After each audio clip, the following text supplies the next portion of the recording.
শেখ হাসিনা এবং তার গোপন পরামর্শদাতারা -3 ফর্মুলার উপর চলেছিল। তারা আল্লামা নূর হোসেন কাসেমীকে ষড়যন্ত্রমূলকভাবে হাসপাতালে গিয়ে গোয়েন্দা সংস্থার লোকেরা হাসপাতালকে ব্ল্যাকমেইল করে, কব্জা করে, নিয়ন্ত্রণ করে, কোন প্রাণঘাতী ঔষধ প্রয়োগ করে নূর হোসেন কাসেমীকে তারা হত্যা করেছে। স্বৈরতন্ত্রের সকল সম্ভাবনাকে সমূলে উপড়ে ফেলবেন, আরো ভালো কথা সব যেমন বন্ধ করবেন, আমার জমিনে ভবিষ্যতে আর কোনদিন কোন কুলাঙ্গার যেন আমার নবীর ইজ্জতের উপর কালিমা লেপন করবার দুঃসাহস না। নবীর ইজ্জতের উপর কালিমা লেপনকারী, নবীজির উপর কটাক্ষকারী, নবীর ইজ্জতের উপর আক্রমণকারী কোনো আইন আমরা মানি না।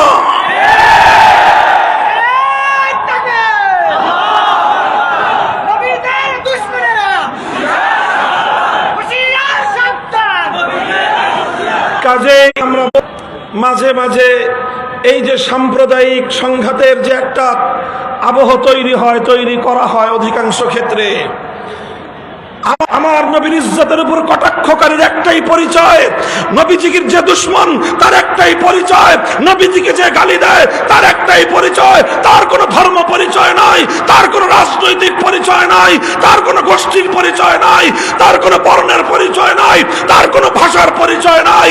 আল্লাহর পয়গম্বরের 250 কোটি উম্মতের কাছে তার একটাই পরিচয়, সে গুস্তাখে রাসূল, সে নবীর উপর আক্রমণকারী, সে নবীর দুশ্মন, সে মানবতার দুশ্মন। তার একটাই শাস্তি, মৃত্যুদণ্ড কার্যকর করো।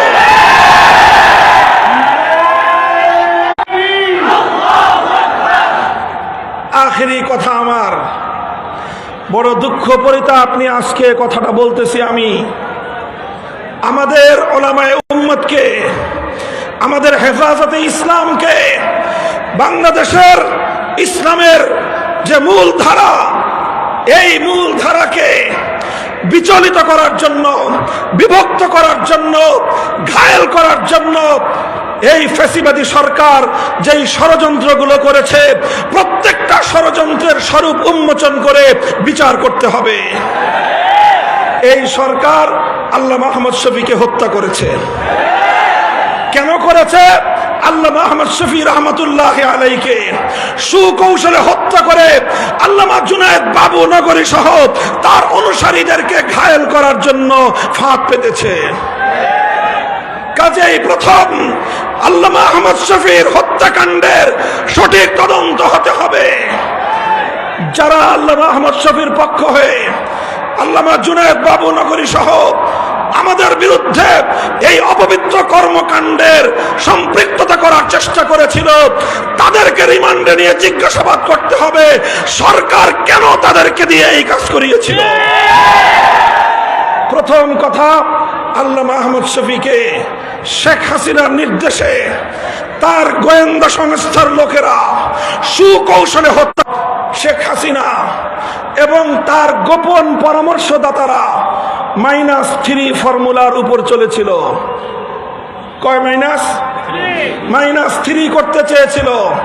প্রথম মাইনাসের তালিকায় ছিলেন নূর হোসেন কাসেমী রাহিমাহুল্লাহ, দ্বিতীয় মাইনাসের তালিকায় ছিলেন আল্লামা জুনায়েদ বাবু নগরী রাহিমাহুল্লাহ, আর তৃতীয় মাইনাসের তালিকায় ছিলাম আমি অধম মামুনুল হক।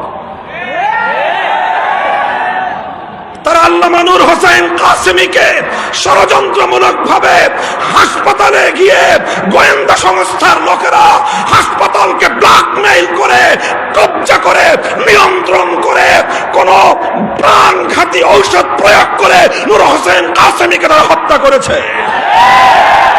সেই হত্যাকাণ্ডের সঠিক তদন্ত এবং বিচার করতে হবে।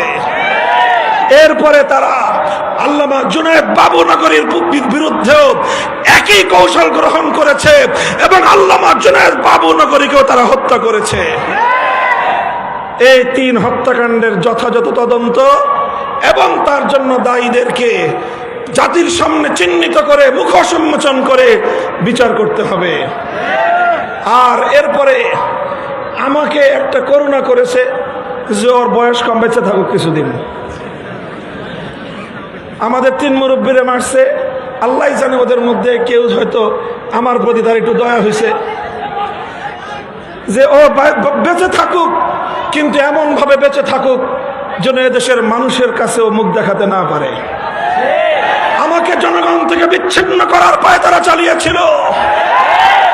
আমি পরিষ্কার ভাষায় বলি, 2021 সালের 3রা এপ্রিলের পর আমার বিরুদ্ধে যারা যারা কথা বলেছে, যেই রূপেই বলে থাকুক, যেই আকৃতিতেই বলে থাকুক, তারা সব উপরোক্ত 3 হত্যাকাণ্ড সহ আমার বিরুদ্ধে ষড়যন্ত্রের সঙ্গে জড়িত ছিল। ব্যাপারটাকে কেউ আমার ব্যক্তিগত বিষয় হিসেবে বিবেচনা করবেন না। আমি ছিলাম সালিস 3 জনের একজন, আহাদুস সালাসা। আমি ছিলাম 3 জনের একজন। আমার 2 পূর্বসূরীকে হত্যা করেছে। আমার আল্লামা আহমদ শফিকে তারা হত্যা করে আমি যেন এদেশের ধর্মপ্রাণ মুসলমানদেরকে নিয়ে এই ষড়যন্ত্রের বিরুদ্ধে রুখে দাঁড়াতে না পারি, এজন্য আমার বিরুদ্ধে এমন ষড়যন্ত্রের বীজ তারা বুনেছিল, এমন ষড়যন্ত্রের চাল তারা বিছিয়েছিল যেন ভবিষ্যতে আর কোনোদিন কেউ মামুনুল হক হওয়ার স্বপ্ন না দেখে। মুহতারাম হাজিরিন, আমার কথা আর বেশি কিছু নয়। এই 4টা ঘটনা যারা সেদিন আল্লামা আহমদ শফিকে হত্যা করে, তার হত্যাকাণ্ডের দায় তার জীবনের প্রধান সহকর্মী আল্লামা জুনায়েদ বাবুনগরী সহ উলামায়ে ইসলামের উপর, হেফাজতে ইসলামের নেতৃবৃন্দের উপর চাপিয়ে দেওয়ার চেষ্টা করেছিল। তারা বাংলাদেশ থেকে ইসলামের শেকড় সহ উপড়ে ফেলবার পায়তারা করেছিল। কাজেই এগুলো সুন্দরভাবে, এগুলো যথাযথ তদন্ত, এর স্বরূপ উন্মোচন এবং এর সঠিক বিচার এই জাতি প্রত্যাশা করে। কথা বলেন ঠিক না বেঠিক? ইনশাআল্লাহ আমরা ঐক্যবদ্ধ আছি। আমাদের সভাপতি সাহেব আমার জন্য মন্ত্রিত্বের কথা বলেছেন।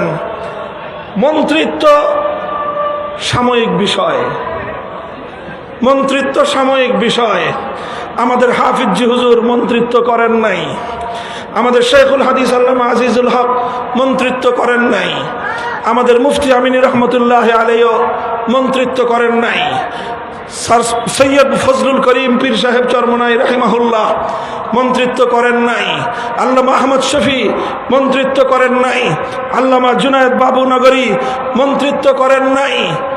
আমাদেরও প্রয়োজন না পড়লে মন্ত্রিত্ব করার খাহেশ নাই। তবে একটা খাহেশ আছে, একটা চিন্তা আছে। বাংলাদেশে বোনাস হায়াতটা আমি পাইছি। আমার বেঁচে থাকাটা এখন বোনাস। যদিও বয়স আমার খুব বেশি না, 51 বছর মাত্র শেষ হয়েছে। সেই হিসাবে আমার বয়স স্বাভাবিক হায়াত অনুযায়ী বোনাস বলার কথা না। যেই ষড়যন্ত্রের জাল ভেদ করে আল্লাহ পাক আমাকে আমাদের পূর্ববর্তী আকাবের সালাসার পরে আল্লাহ আমাকে হায়াতে রেখেছেন, এটা আল্লাহ পাকের বিশেষ কুদরত। আমাকে চেষ্টা করেছিল তারা জনবিচ্ছিন্ন করার, আল্লাহ পাক রব্বুল আলামিন মানুষের অন্তরের মধ্যে আমার প্রতি মহব্বত এবং ভালোবাসা বৃদ্ধি করে দিয়েছেন। এটা আমার কোনো কারামত নয়, এটা আল্লামা আহমদ শফির কারামত, এটা আল্লামা জুনায়েদ বাবুনগরীর কারামত, এটা আল্লামা নূর হোসেন কাসেমের কারামত।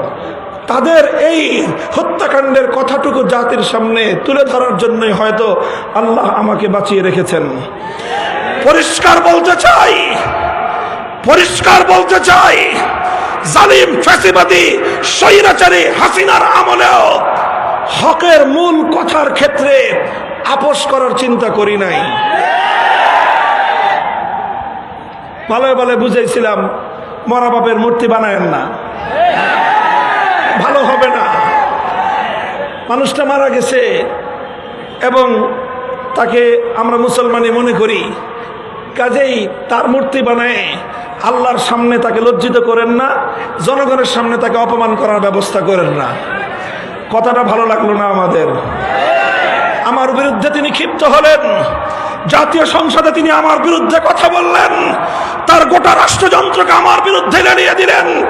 ডিজিএফআই, এনএসআই সহ প্রত্যেকটা গোয়েন্দা সংস্থা যাদের কাজ ছিল রাষ্ট্রের নিরাপত্তা নিশ্চিত করা, সব কাজ বাদ দিয়ে তারা আমাদের আলেম সমাজকে জাতির সামনে হেয় প্রতিপন্ন করার জন্য তারা মাঠে নামলো। খালি কাদেরকে বরখাস্ত করতেছেন দেখতেছি আমরা। আমাদের ওই নাটকের সময় কারা কারা ছিল আদালতের কাঠগড়ে আসতে দেন নাই, চেহারাগুলো আমার মনে আছে। আদালতে থাকবে বিচারক আর আইনজীবীরা। আমাকে আদালতে উঠানোর সময় সশস্ত্র বাহিনীর সদস্য সেখানে উপস্থিত কেন ছিল প্রশ্নটা আজকে করলাম না, প্রয়োজন হলে ভবিষ্যতে করব। মনে রাখবেন, মনে রাখবেন, আলেম সমাজকে জাতির কাছ থেকে বিচ্ছিন্ন আপনারা করতে পারবেন না। কারণ উলামায়ে কেরাম আল্লাহর জন্য কাজ করেন, আল্লাহর দ্বীনের জন্য কাজ করেন, হকের ঝান্ডা সমুন্নত করার জন্য কাজ করেন। জীবনের পরোয়া করার সময় নাই। বলে দেই, আবারও বলছি, হিন্দু ধর্মাবলম্বীরা তারা তাদের মন্দিরে মূর্তি কয়টা বানাবে সেটা নিয়ে আমাদের মাথা ব্যথা নাই। হ্যাঁ, একটা আফসোস আছে যে তারা সঠিক ধর্ম পেল না, ইসলাম ধর্ম গ্রহণ না করে জাহান্নামের পথে তারা চলতেছে, মনে ব্যথা আছে। কিন্তু তাদের মূর্তি নিয়ে আমাদের মাথা ব্যথা নাই। কিন্তু মুসলমানদের কোনো জাতীয় স্থাপনায় রাষ্ট্রীয় সম্পদ ব্যয় করে মূর্তি বানাবেন, আমরা মুখে আঙ্গুল দিয়ে চুষবো। ফ্যাসিস্ট হাসিনার আমলেও হয় নাই, ভবিষ্যতেও হবে না। বাংলাদেশে নতুন করে আর কোনদিন ভাস্কর্যের নামে মূর্তি সংস্কৃতি বাস্তবায়ন করতে দেব না। প্রস্তুত থাকবেন তো ইনশাআল্লাহ? হাম পাসেবানে মিল্লাতে ইসলামিয়া, আমাদের কাজ হলো ইসলাম ধর্মের পাহারাদারি করা। হাফিজ হুজুর বলতেন যে তোমরা রাষ্ট্র চালাইতেছো, চালাও, ওটা নিয়ে কারাকারি করার খুব আগ্রহ আমাদের নাই। আমাদের জায়গাগুলোকে কাজ করার জন্য নির্বিঘ্ন পরিবেশ তোমরা রাখবা। আমাদের কোনো কাজের ব্যাপারে নাক গলাতে আসবা, সে নাক আমরা কেটে ফেলবো। আমার আগামী প্রজন্মের কোন সন্তানকে নাস্তিক্যবাদে যেন ইসলাম, ইসলামের নবী মুহাম্মদ আরবি সাল্লাল্লাহু আলাইহি ওয়াসাল্লামের সিরাত এবং তার জীবন সম্পর্কে যেন, এবং শিক্ষা সিলেবাস জাতীয় শিক্ষা ব্যবস্থায় অন্তর্ভুক্ত করতে হবে।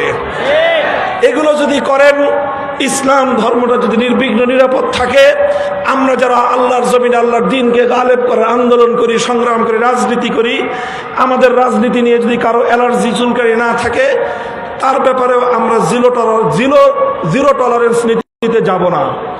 কিন্তু যে আমার জমিনে ইসলামের নামে আল্লাহর জমিনে আল্লাহর দ্বীনকে বিজয়ী করবার রাজনীতির উপর আঙ্গুল তুলতে চাবে, সে আঙ্গুল আমরা ভেঙে ফেলবো। কথা পরিষ্কার? এটাই সিরাতুন নবী, এটাই সিরাতুন নবী।